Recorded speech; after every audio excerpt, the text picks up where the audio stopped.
Hello and welcome to Beta Look, a show where I take a gander at the early development and cut content from classic video games, which I'm kinda breaking off from already since this game wasn't actually released. And it's not really a classic series either. Ah, shit. Anyway, today I'll be taking a beta look at Steambot Chronicles 2.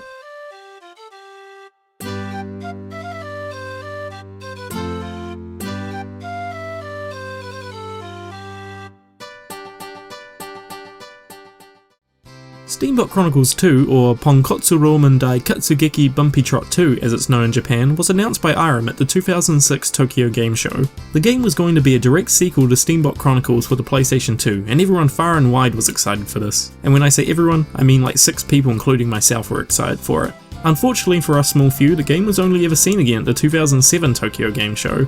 Small confirmations were made through the years that it was still in development, but sadly the game was cancelled alongside other Irem titles following the tragic 2011 Tohoku earthquake.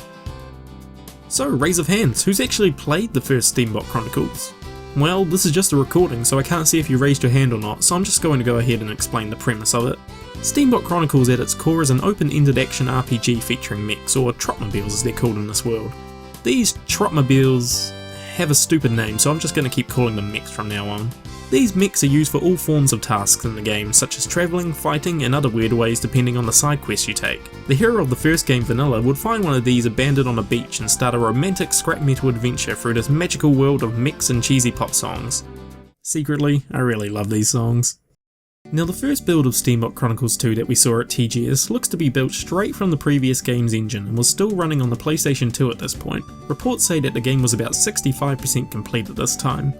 At the same event, Irem had a playable demo of the game that would simply allow players to create their own mech, react positively, negatively or neutrally to the blonde-haired girl's observationism there, and then fight some bandits. Mech controls were identical to the previous games. The following year, Irem featured Steambot Chronicles 2 again at their 2007 TGS showcase, but development of the game had now moved on to the PlayStation 3 and the game was only shown as a trailer this time. The most notable difference in the PlayStation 3 footage is the new level of detail in the textures used, though they still retain a similar look to the first game using thick outlines on all models.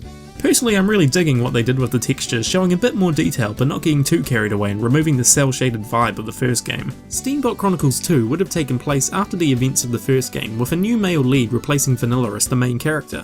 Between the release of the first and second trailers for the game, we would have seen his travelling companion change from the previously mentioned blonde-haired girl to a new brown-haired girl. The blonde-haired girl does briefly appear in the second trailer, but not as the lead travelling partner or singer. So are you wondering why I keep calling the girls by their hair colour? Well, I tried searching to see if any of the characters actually had their names publicly announced, but I'm unable to find anything, and since I can't read Japanese, I'm just going to have to assume their names were never revealed. While on the topic of the characters, what's interesting is that in the second trailer, we can see the two main characters are now hanging out with one of the characters from the first game, Basil, who looks to have fallen on hard times after the events of the first game. Spoiler alert, he has a bad time in that game. Basil's inclusion in the second trailer with the reappearance of the notorious gang, the Killer Elephants, heavily confirms that the town we've been seeing in the trailers would have been Nefroburg, the beginning town from the first game, though this time we would have been running through those familiar streets with a winter theme. Now this could have meant one of two things, either the whole game takes place over winter, or there may have been changing seasons implemented into the game. Honestly, looking at footage it seems the game just takes place over winter as we never see any evidence of another season. We do briefly see rain in the PS2 build which does hint at a weather feature. So with Nefroburg back in the game we can easily assume other towns and cities from the original would return. Unfortunately I'm unable to recognise any definite inclusion of them in the trailers. Though of course new areas are shown off too, such as Underwater and Snowy Mountainside. Some of these towns might be new too, but I can't be sure. Do you know? If so, leave a comment, like the video and subscribe. I could really use the support. Going along with the diving and skiing mechanics shown off, it's evident to see plenty of new features were added into the game. Alongside the previous two, there would be firefighting, fishing and being a crane. These look to be small side quests for money or just for completion, as similar to the delivery missions of the first game. An obvious reoccurring feature from the first game was the ability to play instruments. While no new instruments were ever revealed, we did actually get to hear 2 of the songs that would feature in the game thanks to a live performance by Nadia Gifford that I'll link to. These songs were titled Beauty of and From Me to You. I really want cleaned up versions of these songs. An interesting fact to point out is that both of these songs were performed by Nadia, who was the singing voice of Connie from the first game. I'm not sure if they were going to just ignore that fact and keep the same vocalist for the new female character or what, just seems a bit weird. I think the last thing to discuss is actually the absence of the arena in any of the trailers.